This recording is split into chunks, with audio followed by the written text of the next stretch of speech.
Hi, welcome to our show, Umbrellas of Hope. We are committed to enrich the life of members of the veteran and military community by connecting them to the resources that they need. We advocate for professional and entrepreneurial opportunities and facilitate conversations of hope, empowerment, and creativity to reduce military and civilian transition difficulties and to help our veteran and entrepreneurs families to thrive. Hi, I'm Niurka, your host. We invite you to be part of this journey as we, together, bring a positive change on new beginnings, opportunity, and success. Our new mini series will be introducing the art of business to share with you how it can enhance your life, your community, and your future. So stay tuned.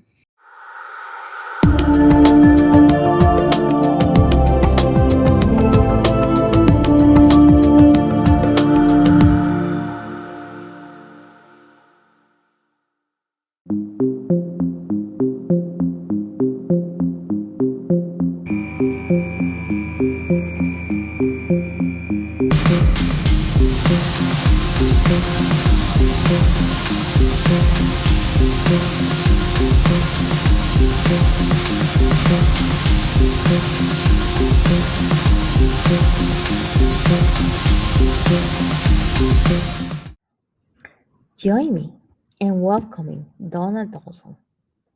He's here to talk to you about the creativity and inspiration as an artist. And who better than him? A very skillful artisan that create beautiful and practical items with his hands, using his skills and talent. So please stay tuned to hear him talk. Hi everyone, Donald Dodson from Dodson Designs, and I'm here to talk to you about creativity, inspiration, and tips for nurturing and helping that grow.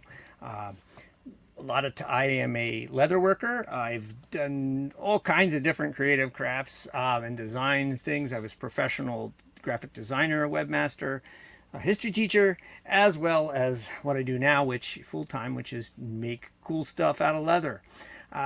And I figured it would be a great idea to share some ideas about creativity and how anyone can nurture and bring that creativity to bear. So, first of all, what is creativity? Well, the textbook definition of creativity is its ability to think about a task or problem in a new or different way and the ability to use the imagination to generate new ideas. Pretty droll, but I mean, it gets the idea. Oftentimes we think of Da Vinci or Picasso or all these people who are creative. Creativity can be used for really kind of banal things like accounting. I know creative accounting is a joke, but there is some way that you could make that work and still be within the law. Creativity, really, the key part of creativity we want to think about is that it enables you to solve a problem in a new or different way. And in a way maybe perhaps nobody thought of. And that's really a big part of the benefit or genius of creativity and why everybody should try to nurture it if they can. Because creativity is problem solving.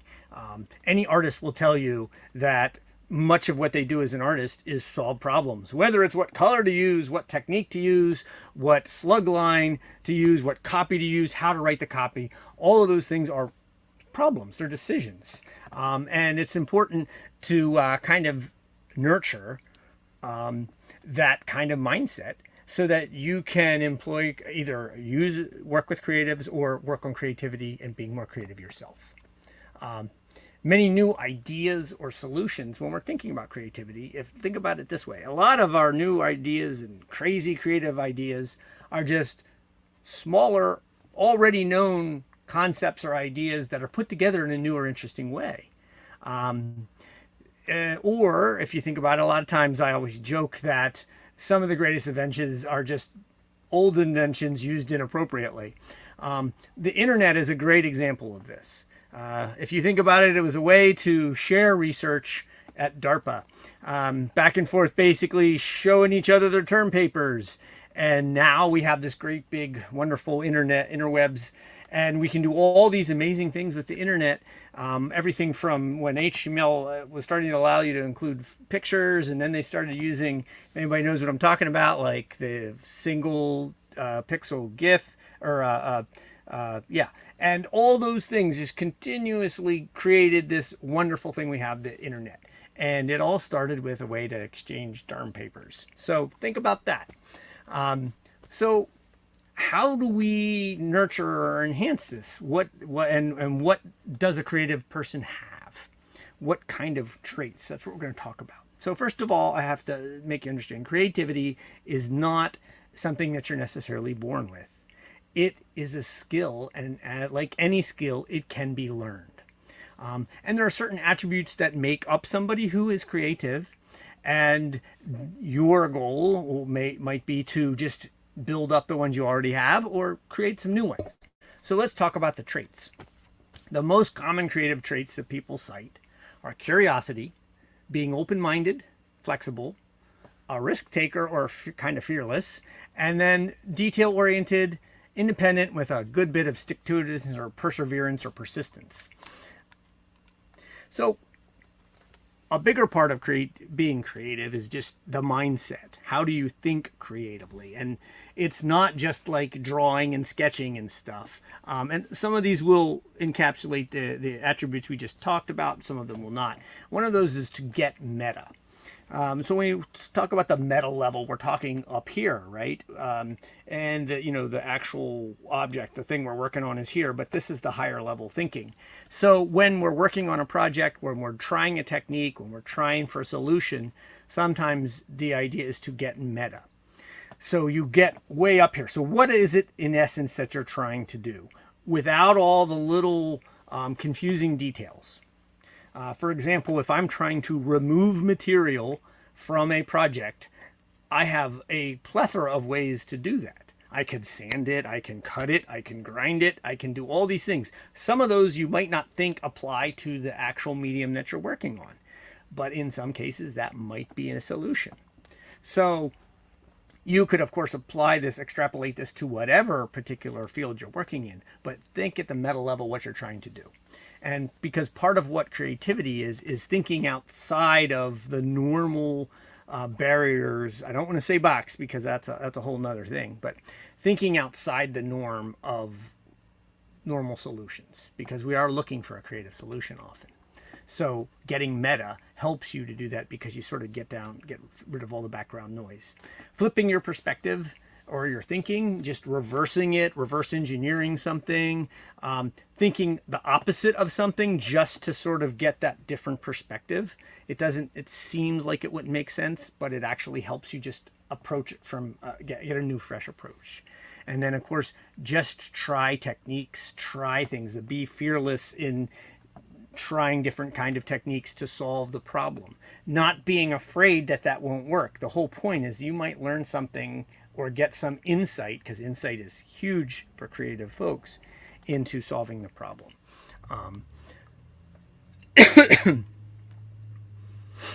Embracing failure is a key component to this as well, of course. Those practices, those failed attempts teach us something.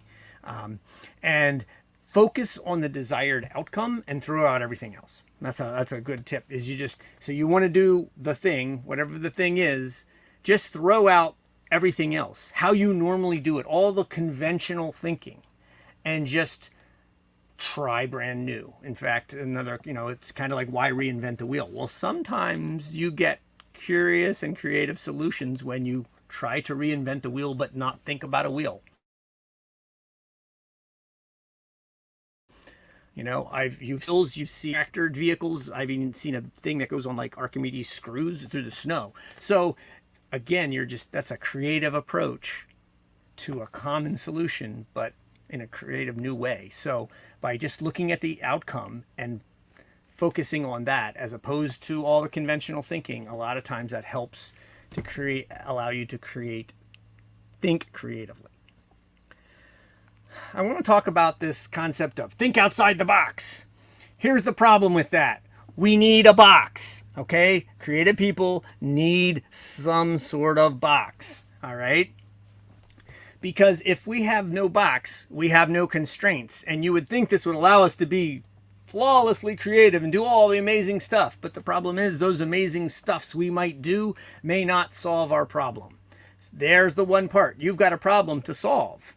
So we're already starting to build a little bit of a box. So I'm not saying that you want to lock down and restrict your creative pursuits, but you need to have some parameters. You need to have a goal or an outcome and something to sort of focus all that creative energy. Otherwise, it's like having a blank page and tell somebody, draw something cool and creative. Well, there's millions of things you could possibly draw on that. So this gives you some focus and helps to steer that creative energy.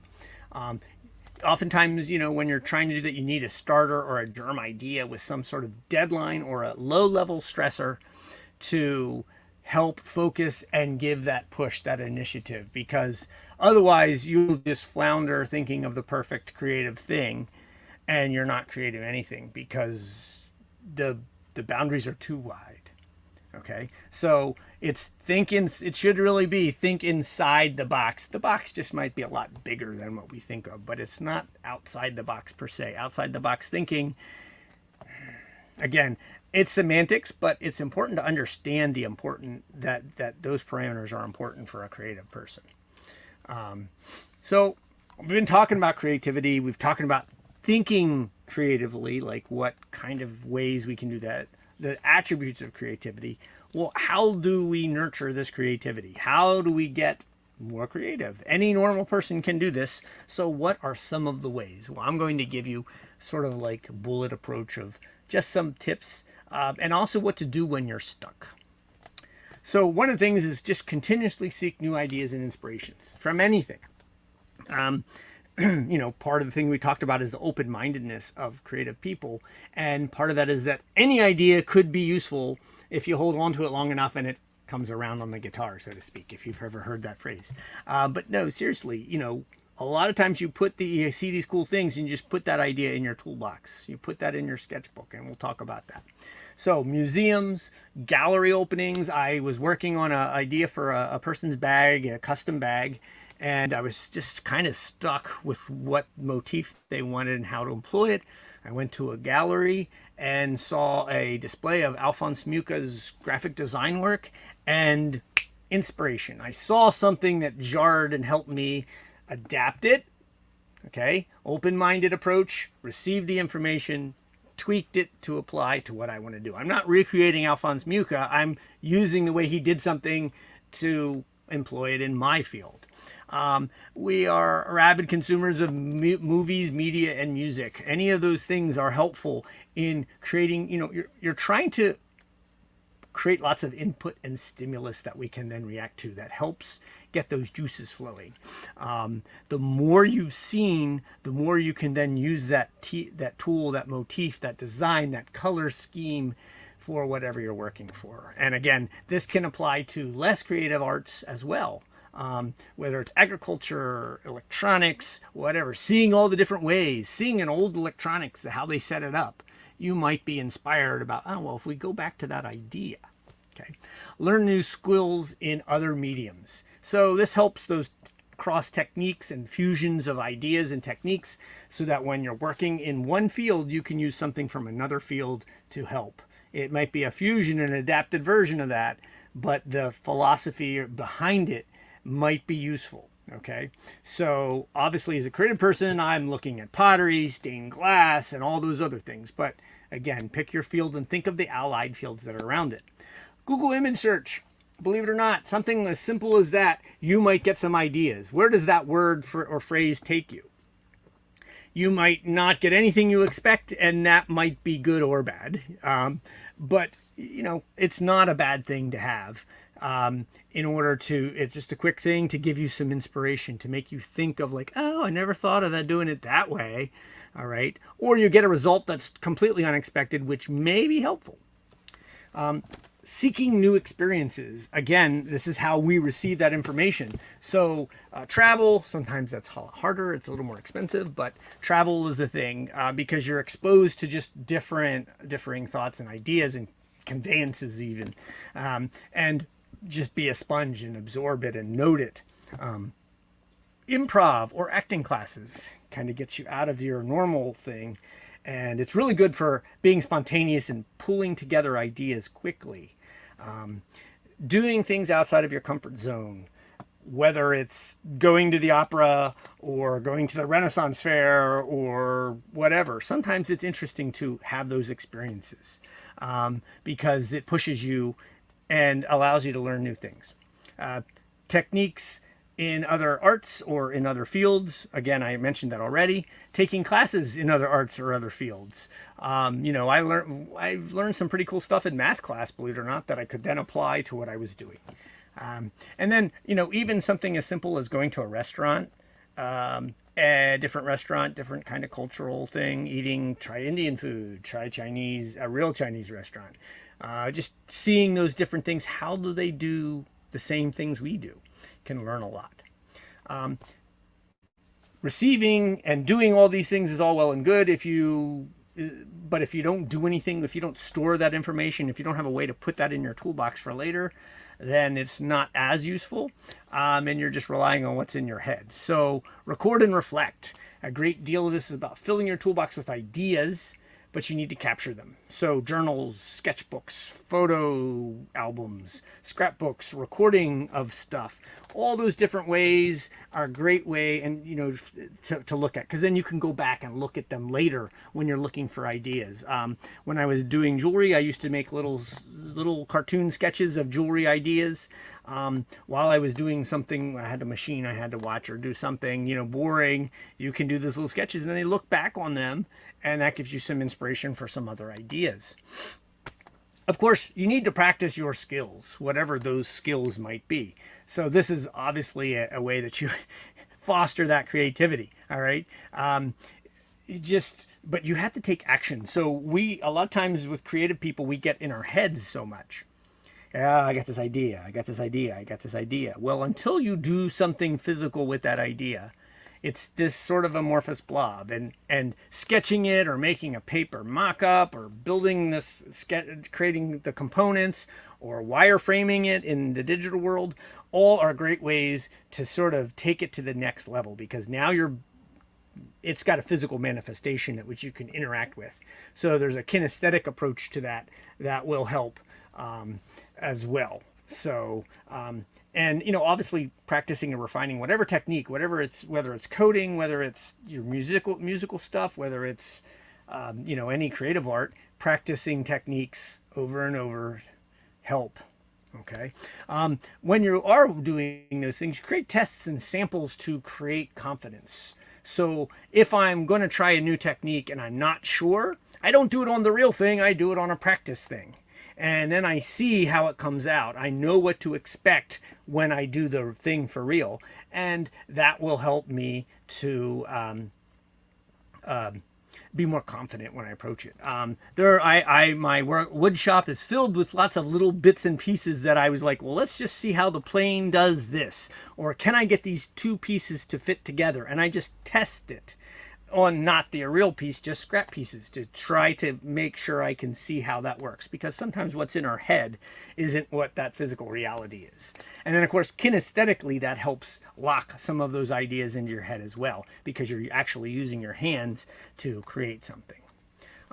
Your environment is critical for creatives. You have to have a cool environment for you, a place that nurtures creativity. My workshop, this is where I am. I'm in a leather workshop, and I have a lot of my leather work out there. It kind of lets, hey, look at that cool thing I did. I like that, and of course I like it, but it shows me what I've done. It's kind of like a trophy.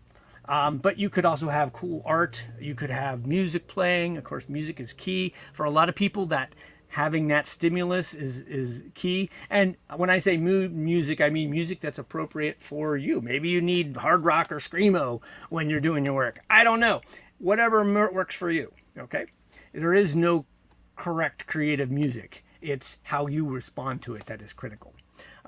Visual cues, inspirations, quotes on the walls, sketches of stuff you want to work on. Little toys or puzzles. Sometimes people like to fiddle with those things. It helps their brain work. Co-working threads are another great way to create a positive creative environment. You could have somebody on Skype and you just co-work with them digitally. So, because again, oftentimes we're not working in a place, we're working alone. So this allows us to work with, say, another creative person while they're doing their thing, you're doing your thing, and you're just sort of chatting back and forth as you can, and it's kind of fun. Or sometimes you look, what do you think of this? I've done it through Skype, and then I have a Facebook one where I actually talk to my friends and say, hey, what do you think about this? And we just sort of show off what we're doing to each other. And, sometimes we ask for opinions, and it's very helpful. And then of course background noise, sometimes it's helpful to have some sort of background noise if it's not music, like TV shows or movies you've seen a bazillion times. So it's not distracting, it just sort of fills that, so it kind of takes a little bit of that edge off. So those are some ideas of like how you can help enhance your creativity. Well, what about when you get stuck? So we'll talk about that. So first thing is change your environment. If you get stuck creatively, change your environment if in the moment you need to do that. Okay, go for a walk, get something to eat, any kind of thing like that. Just to get outside of wherever you are, and go visit a coworker if you're working at a workplace. Just a little bit to change that. Not for a long time, just a little short time, but it just changes those inputs. And then another thing you could do is let your subconscious out with what I call Zen activities.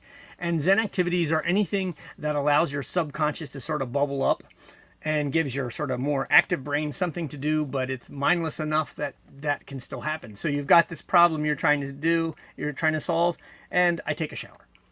And a lot of times I've been working on a problem, I've been gnawing on it, just not getting there, and I take a shower and all of a sudden I get 2 or 3 ideas. I oftentimes think I need a waterproof whiteboard in my shower so I could just write them down, but I just take notes after I get done out of the shower. But it's a great thing because your mind is occupied with something that's done a zillion times, and it allows that subconscious to come up. Walks are okay for working through problems, vacuuming, mowing, just don't run over anything. Weeding, doing dishes, stuff like that. Even exercise, some exercise like running on a treadmill or something, you can kind of work through some problems. I find the shower works best for me, but it could be whatever works for you. Apply a stressor to the problem.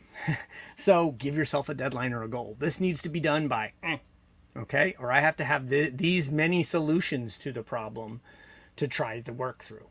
It just gives you a little bit of pressure. Review your notes and your sketchbooks and see what you've done before in things that are related. Just kind of page through and you might see something that gives you some insight. Flip the idea and of course change the perspective. We talked about that before. It's a common technique. So you could kind of just like, well, what if we tried the opposite of this?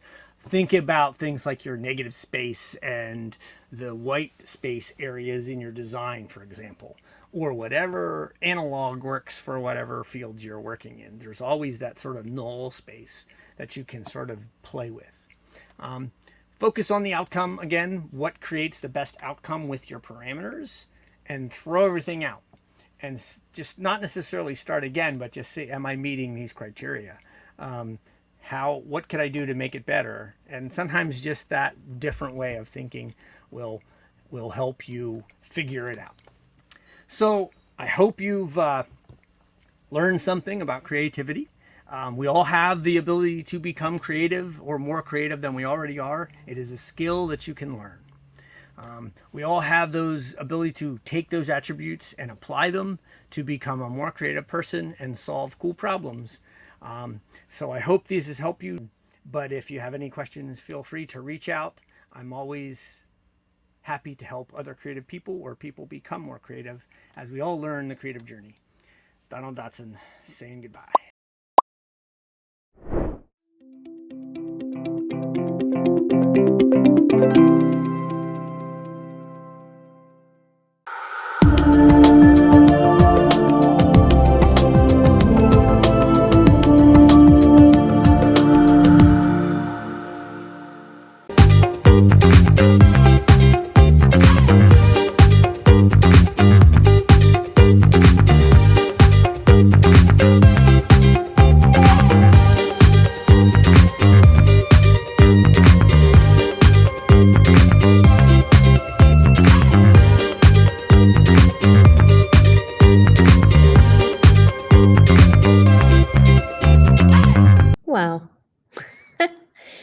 Are you ready to be creative?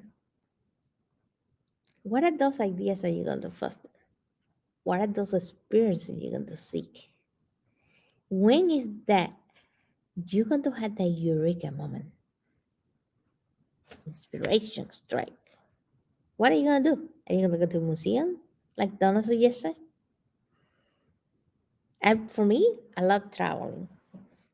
I love going out and walks to natures. Or, you know, even strolls to the zoo. Go on a fishing trip. So many different things that can just give you the space to be creative. You know, just remember, don't let your ideas wander off. Make sure you capture them in some way. Use a journal like Donna suggested. Because you never know what that little tweak or that little thing that can refresh your mind. And when we get stuck, we just look at it, we get inspired all over again. I have a book I've been writing for a while, and it's a book about ideas. Talking about ideas, right? And every time I sit down to write the book, to read the book, I had to reread it all the time, tweak it and edit it. I get inspired all over it. I want to keep writing on it because, I keep finding more ideas that I want to add, I want to share with you. I think that's one of the books that I will never stop writing. Going to have to do edition 2 and 3 and 4 because it's an idea that keep building in the original idea. And sometimes that's all what we need. Yeah. You might have a simple idea. You might want to write a book or start a podcast or, whatever you want to do. Or build something with your hands, do cool leather work like Donna does. He has beautiful creations. You think, like, what will you need to implement it, to start acting it? What are those resources that you will need? Who do you need to partner with? How can you implement it today? What would it take? And you cannot do it today. Once you record it, you can always go back to it later.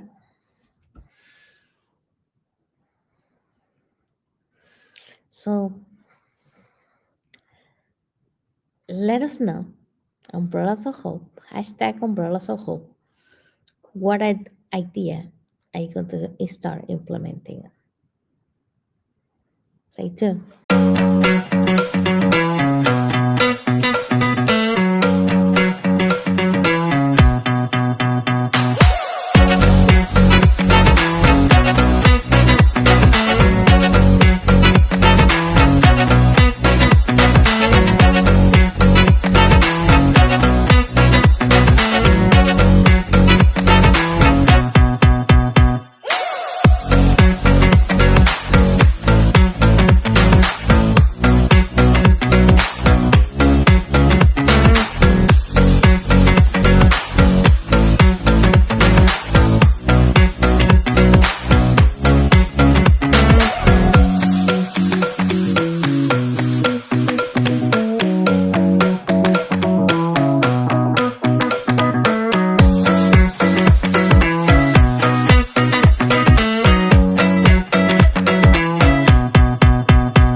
It is. And we have great stories to tell, great triumphs to tell, that can encourage the next generation of women to let them know that service is good. It has challenges. It's not for everybody. But if you decide that serving this great nation is what you want to do, you will learn a lot about yourself. You will learn a lot about what you can do. And because there are things that I never thought I could do before I joined the military. My mind was. Hope you have and will continue to enjoy this journey in creativity with us. In today's world, where artificial intelligence, the Internet of Things, advancing science, and autonomous vehicles is our new normal, creativity has never been more important. This new miniseries of By Umbrellas of Hope was created in order to inspire you and empower you by giving you the creative confidence to redesign the world around you, to create new solutions that are invaluable for today's society, powered by your vision, your own unique talents, and limited only by your imagination. Our world, our society, our future needs you.